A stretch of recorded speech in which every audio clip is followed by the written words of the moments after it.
কঙ্কালগড় নামটি শুনলেই যেন শির দ্বারা দিয়ে একটা ঠান্ডা স্রোত বয়ে যায়। ভারতের বিস্তীর্ণ প্রান্তরের বুকে জনমানবশূন্য এক অঞ্চলে এই রেলস্টেশনটি দাঁড়িয়ে আছে বিগত কয়েক দশক ধরে। দিনের আলোয় বিবর্ণ পরিত্যক্ত কাঠামো, রাতে যেন সাক্ষাৎ ভূতের আখড়া। লোকমুখে শোনা যায় কঙ্কালগড় ভারতের সবচেয়ে ভুতুড়ে রেলস্টেশনগুলির মধ্যে অন্যতম।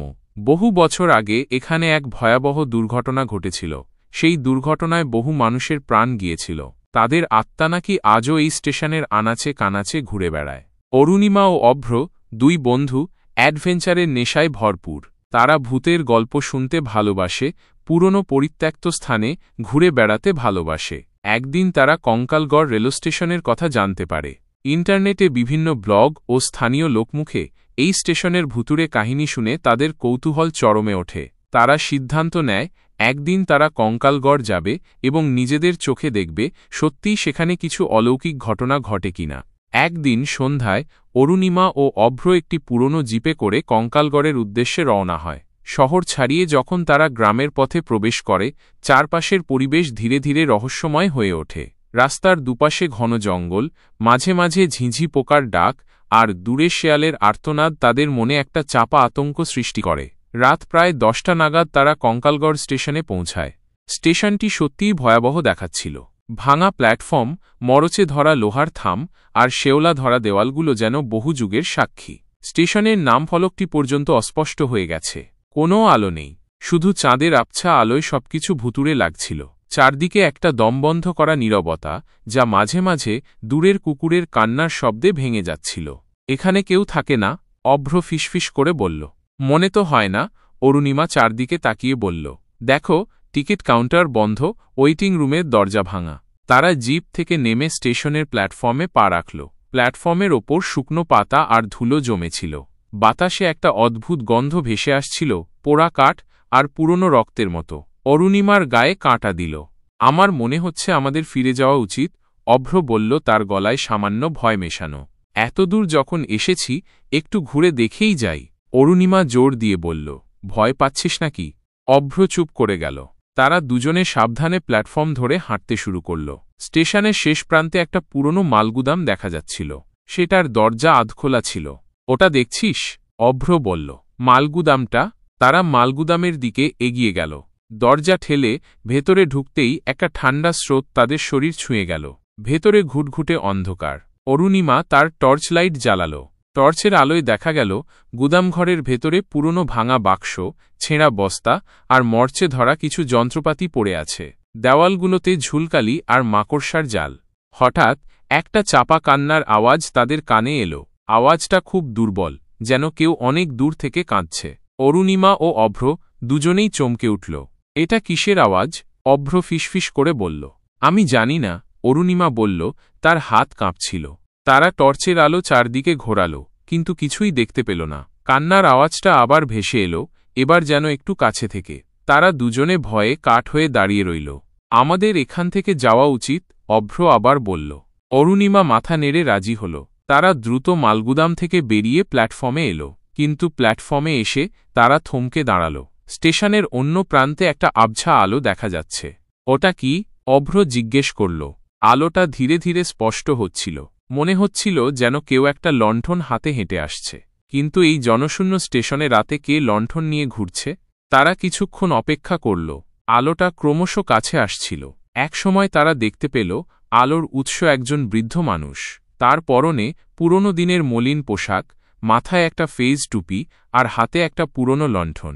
তার মুখটা আবছা অন্ধকারে ভালো করে দেখা যাচ্ছিল না। বৃদ্ধ লোকটি তাদের দিকে এগিয়ে এসে দাঁড়াল। তার চোখ দুটো অস্বাভাবিক রকমের উজ্জ্বল লাগছিল। আপনারা কারা? বৃদ্ধ লোকটি ভাঙা গলায় জিজ্ঞেস করল। আমরা ঘুরতে এসেছি, অরুণিমা আমতা আমতা করে বলল। এই রাতে? বৃদ্ধ লোকটি তীক্ষ্ণ দৃষ্টিতে তাদের দিকে তাকাল। এখানে রাতে কেউ আসে না। আমরা এখানকার ভূতের গল্প শুনেছি, অভ্র সাহস করে বলল। বৃদ্ধ লোকটি কিছুক্ষণ তাদের দিকে তাকিয়ে রইল, তারপর একটা দীর্ঘশ্বাস ফেলল। ভূতের গল্প? সে বলল। এখানে শুধু গল্প নয়, সত্যি ভূত আছে। তার কথা শুনে অরুণিমা ও অভ্র দুজনেই চমকে উঠল। আপনি কি কিছু দেখেছেন? অরুণিমা জিজ্ঞেস করল। বৃদ্ধ লোকটি মাথা নাড়ল।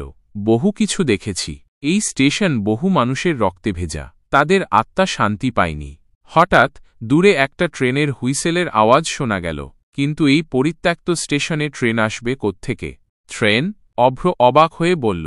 বৃদ্ধ লোকটি আকাশের দিকে তাকাল। ওটা তাদের আসার সময় হয়েছে। হুইসেলের আওয়াজটা ক্রমশ জোরালো হচ্ছিল। প্ল্যাটফর্মের ওপর হালকা কাঁপুনি অনুভব করা গেল। দূরে একটা আবছা আলো দেখা যাচ্ছিল, যেটা ক্রমশ এগিয়ে আসছিল। কিন্তু এখানে তো কোনো ট্রেন আসার কথা নয়, অরুণিমা বলল। বৃদ্ধ লোকটি তাদের দিকে তাকিয়ে রহস্যময় হাসি হাসল। এটা অন্যরকম ট্রেন। আলোটা আরও কাছে এলো। এবার তারা স্পষ্ট দেখতে পেল একটা পুরনো কালের কয়লার ইঞ্জিন, আর তার পেছনে কয়েকটি বগি। ট্রেনটা যেন কুয়াশার মধ্যে থেকে বেরিয়ে আসছে, কিন্তু কোথাও কোনো শব্দ নেই, শুধু সেই তীক্ষ্ণ হুইসেলের আওয়াজ। এটা কি? অভ্র ভয়ে পিছিয়ে গেল। এটা সেই ট্রেন, বৃদ্ধ লোকটি বলল, যে দুর্ঘটনায় বহু মানুষ মারা গিয়েছিল। তাদের আত্মারা আজও এই ট্রেনে চড়ে আসে। ট্রেনটা প্ল্যাটফর্মের পাশে এসে থামল। ট্রেনের কামরাগুলোর দরজা আপনা আপনি খুলে গেল। ভেতরের অন্ধকার আরও গাঢ় লাগছিল। আপনারা কি যাবেন? বৃদ্ধ লোকটি জিজ্ঞেস করল। অরুণিমা ও অভ্র ভয়ে কোনো কথা বলতে পারল না। তাদের শরীর ঠান্ডা হয়ে যাচ্ছিল।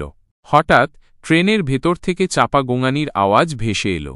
মনে হচ্ছিল যেন বহু মানুষ একসঙ্গে ব্যথায় কাতরাচ্ছে। ওরা ডাকছে, বৃদ্ধ লোকটি বলল।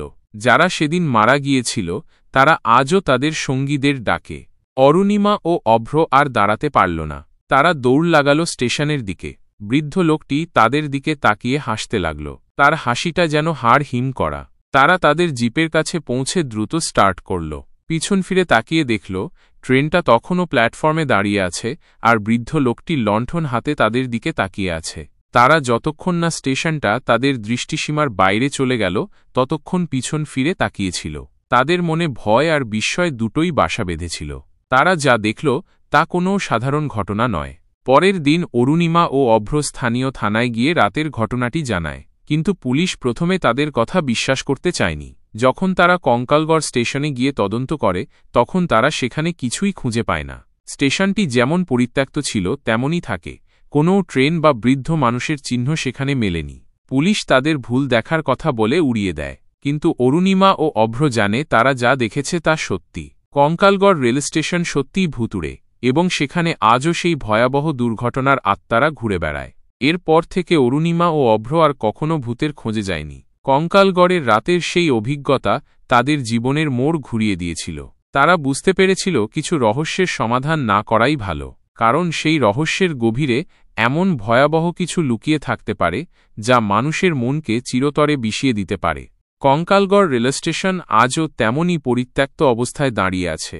রাতের অন্ধকারে সেখানে শুধু ঝিঁঝি পোকার ডাক আর বাতাসের দীর্ঘশ্বাস শোনা যায়।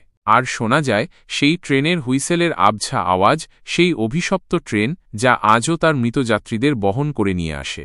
যারা কৌতূহলী হয়ে সেই স্টেশনের ধারে কাছে যায় তারা হয়তো সেই রাতের নীরবতা ভেদ করে শুনতে পায় চাপা কান্নার আওয়াজ, আর দেখতে পায় লণ্ঠন হাতে দাঁড়িয়ে থাকা সেই রহস্যময় বৃদ্ধকে, কঙ্কালগড়ের নীরব প্রহরী।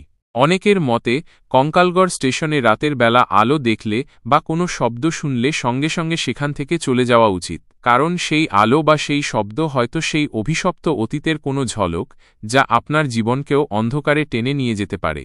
কঙ্কালগড়ের রহস্য আজও অমীমাংসিত, আর সেই রেলস্টেশন আজও ভারতের সবচেয়ে ভুতুড়ে স্থানগুলির মধ্যে নিজের স্থান ধরে রেখেছে। সাহসীরা হয়তো সেখানে যায়, কিন্তু ফিরে আসে এক গভীর আতঙ্ক আর না বলা ভয়ে আচ্ছন্ন হয়ে। কঙ্কালগড়র নামটি যেন এক অনন্ত ভয়ের প্রতিশব্দ।